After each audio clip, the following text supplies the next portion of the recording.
You see in video, he won the NBA Rookie of the Year award 2003 with the Suns. He then came to the Knicks, and we don't forgive him for it. He also made 6 appearances in the All-Star game. Needless to say, now the big three, right? Amar'e Stoudemire, well-respected in professional basketball. But it's actually his hard work off the hardwood that may end up having the biggest impact on his legacy. And that's part of what we're going to talk about this morning. Amar'e joins us along with Marcus Allen, the CEO of Big Brothers Big Sisters. Good morning, gentlemen. Good morning, good morning. Appreciate you. They've been clowning me off camera all the time as the little guy in the group standing next to a bunch of 7-footers. We will handle it. We talked a lot about the kind of the NBA stuff, and we showed the highlights. But at the foundation of this, the reason you're in town is doing mentoring. Why is the mentoring so important? Well, it's very important. I mean, for me, when I was young, mentoring was an intricate part of my life. And for me, becoming the man who I am today, mentoring was very important for me. And so I feel like now, with myself having such a solid career, it's important to give back to the community. And mentoring is a great opportunity for me to make that happen. Marcus, Big Brothers Big Sisters, that's what you guys do. Yes. That's what you focus on. How significant is it, Amar'e jumping on board, and also you have a specific event going on today? Yeah, this is really awesome. I want to thank Amar'e and his team for being a part of this. Across the country, Big Brothers Big Sisters has about 30,000 kids on a waiting list. And most of those kids are black and brown boys. And we know that when we have athletes, African-American athletes like Amar'e, it makes men want to come out and volunteer. And so we want to use his celebrity, his status, to get more men, black men, to volunteer to be bigs in our program. Today is significant because we're doing a kickoff to the Wah Wah Welcome America event. We're doing a big block party down here at 5th and Independence. And so Amar'e's going to kick the day off talking about his foundation, talking about the importance of mentoring, using his celebrity and his influence to help us to try to get more people to get involved. Obviously, not everybody can be you in your career. How's your foundation kind of help guide young people, I guess, to be whatever is the best for them? Yeah, the key of it all is, with the Amar'e Stoudemire Foundation, our motto is to cure poverty through education. We feel like education is the key ingredient to being able to get yourself out of certain environments, being in the know, basically knowing what you're getting into, learning about things, and being able to expand your education. So that's the key. And we've been going since 2004. It's been very successful so far. And you got a lot of different things. And Marcus, Amar'e, basketball player, but also now foundation, businessman. You own a wine company? Yeah. You own a wine company.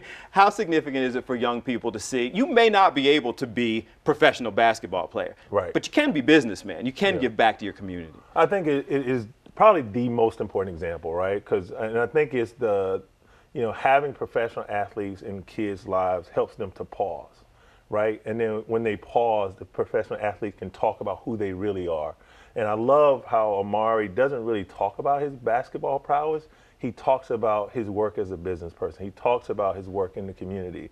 And I think that's a surprise for kids, right? Because they think that, oh, to be in the NBA, I got to have a great jump shot and I got to be able to dunk. Well, no, there's so many other jobs in the NBA and other professional sports that kids can take on. And so Amar'e is a great example to our community, to our young people in that regard. Do people listen to your discussion about being a business person because you were an athlete also? And are they more willing to kind of hear that guidance? Well, I think because I was an athlete and I played at a high level basketball in the NBA, it gives a little bit more incentive for them to listen. And so, which is great for me, because, you want to engage them into the conversation. And so that helps, and it goes a long way.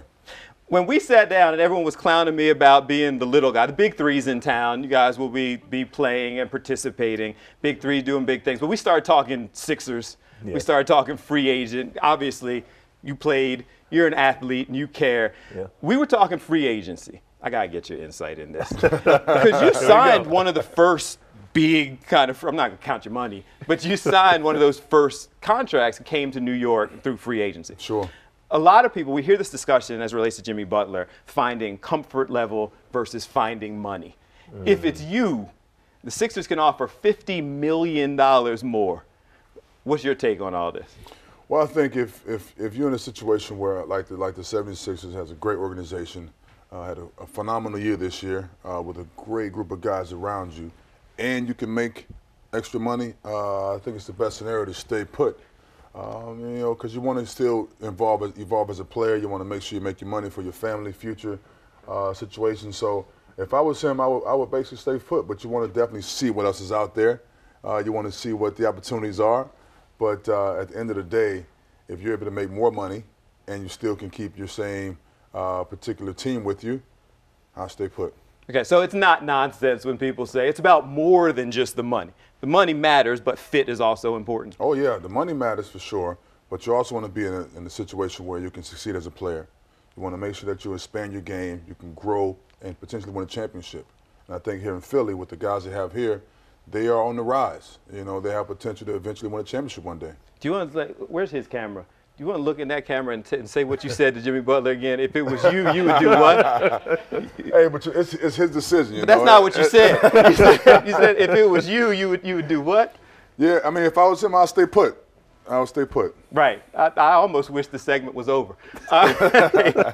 Marcus, you're actually talking sports also. You said we should trade Ben Simmons. Yeah, I did say that. I think I love the team, and I'm friends with Scott O'Neil, who's the president, the CEO there. I think he has great value right now, and I just don't think he fits in the system. That's just my perspective. I think Jimmy, and I agree with Amar'e, I think Jimmy Butler should stay put. I think Philadelphia is an awesome city for someone who's trying to raise a family, someone who wants a great fan base. Philadelphia has that. And I'm just not a I played pro ball for 7 years.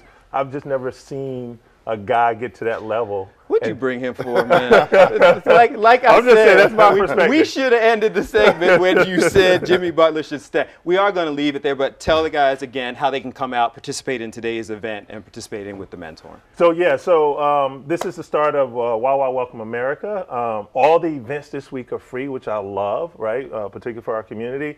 Today is our block party with Wawa Welcome America, Big Brothers Big Sisters, Amar'e Stoudemire Foundation. Yes, sir. We're going to be out talking about the importance of mentoring and why mentoring matters. So if you care about our community, if you want to come out and have a good time, good music, good people, come out today. Starts at 1 o'clock. We'll be there. We're going to have to wrap, but I wanted to stand up. If they can scroll the camera up, you guys can stand up too. This is why they were making fun of me throughout the whole segment. I'm surrounded by a bunch of about 7-footers, so we're all on the same level. As we head to break, thank you, gentlemen, for coming in. Thank you. New Age Kicks, New Balance is testing out its latest 3D printed shoes, but would you wear them? We'll talk about that coming up. I like this. I should be about this tall. Yeah. Good. You sound like that tall. See? You sound That's that my tall. man right there. In stature, I stand tall. We'll be back. Stay with us.